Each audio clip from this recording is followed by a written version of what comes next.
What's up guys, this is Anton Lego Maniac with another minifigure showcase video.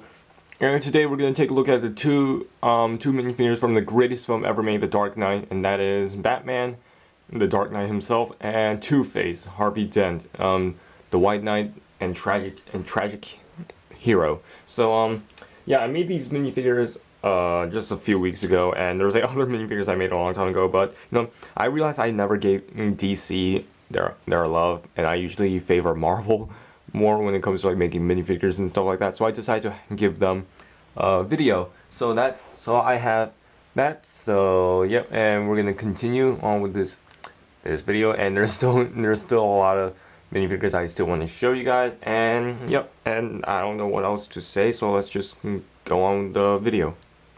I don't know how many times I just said video. Starting off with the Dark Knight himself, we have Batman, and believe it or not, this torso is actually, most of the detailing you see on here is not painted. This is actually Lego Group's torso from the actual Dark Knight Rises set. And yeah, so yeah, what I did not like the fact that they used dark bluish gray. So what I did, I painted it all. You can see part of the I painted it black, just using normal black paint, because using gloss can totally blend in the symbol, and I did not want that. And I made sure that I carefully made the detailing around, so that way it all works out.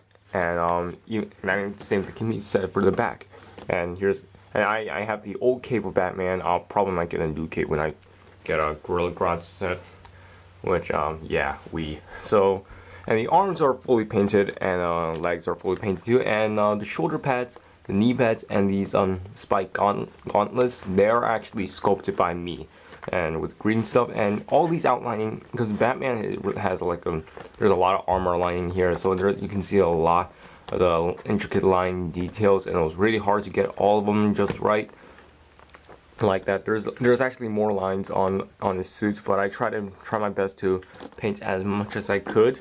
And so yeah, and that's basically, and everything else is basically self-explanatory. And as we put his cape back, and if you notice on his head, he has a painted chin and all, because without it doesn't look like he's actually wearing a full mask, because he doesn't have that much skin exposed. And if you guys remember, my Dark Knight Rises set review a long time ago, I said I did not like the fact that Lego used a smirky face for this version of Batman. So what I did, I completely covered that with an aggressive facial expression. So if you put it on, he looks awesome, and he looks better like this. And you can see even in the back here, you can't really see much.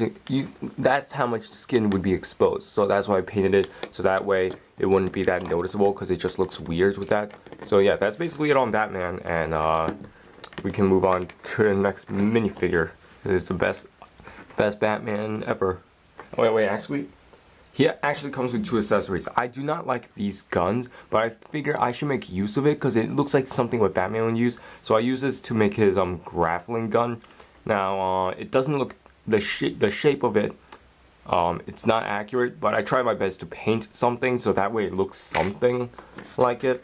Yeah, so that can be his grappling gun. And then what I know is Hot Toys made their batarangs gold. They don't look gold, they look more silver, but I didn't paint it silver anyway, because Hot Toys usually makes most things accurate, so I figure maybe it is gold, but it's just my eyes just won't work. So I just want to paint gold around the outlining, so that way it can work out well. So yeah, so those are Batman's two accessories, and we can move on to the next minifigure now. So yeah, that's basically that. Our second minifigure we have is Two-Face, Harvey Dent, and you can see this was an interesting figure to make. I've always wanted to make this figure for a long time. Now that I have green stuff, I can finally do so.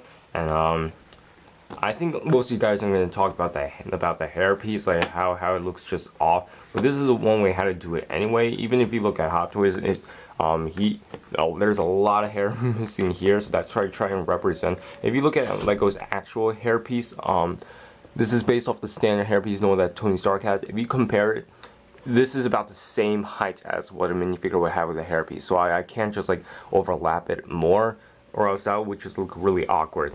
Just to let you guys know, because I have a feeling someone's gonna comment about that. and I have a feeling someone can dislike this video. This one particular person who I still don't know. After a minute, I upload a video because I guess he's some kid I pissed off or something. I don't know. So the back's simple, and on the front, what I did is basically half of it's just like black, half of it's just normal dark bluish gray, and I just add some dark red splotches and to simulate that burnt effect on his jacket. And his face was pretty hard to paint to make sure everything works right. I try to cram in as much detail as I can so it looks noticeable of what he's supposed to look like. And I hope you guys like this face, because I think the face is alright. It might look a little bit messy, sure, but you know, his face was screwed up anyway in the film, so hopefully that focuses a little bit, and you can see that yeah, it's pretty messed up. It's a pretty messed up face. And I tried cramming as much detail. There's like all these little lines of his muscles, his jaw. So yeah, and his legs are pretty simple. There's really nothing much. And he has a standard gun. And yeah, I like the weather effect I put in here. And also, he comes with his coin, his signature coin. And moving back a little bit, you see this is like the good side. If you live, this is the side you die. And yep, all this stuff. It's basically a standard minifigure coin, and you can't really. I would use a stud with a flat tile on top, but the problem is that means I only can paint one side, but I want to have two sides. So that's why. I gave him this. You just need to balance it on his hand, and sometimes it's pretty hard because it likes to fall off a lot. So yeah, so that's basically Two-Face, and we can just conclude this video. So that's basically all I have for today on those two DC minifigures. And yeah, I really need to give DC some more love, and that's why I'm gonna do like the Team Flash based off the CW The Flash. Great show, by the way. You guys should definitely see it. And other stuff to come. Like, I'm planning on mostly some CW figures, and I am gonna make a Dark Knight Joker and upgrade my Bane minifigure, those things. But I have like a Age of Ultron minifigures to work on. I have like I have to fix my old customs, make sure they're all ready, prepped up, and ready for Brick Fair. And yeah, speaking of that, I am gonna register, and I'm planning to build like stuff like one more Transformer, a Transformer model that doesn't transform, and a Quinjet from Captain America: The Winter Soldier. Yeah, I have a lot of things planned up, and I really want to make sure I get all that while trying to struggle with like completing some college forms.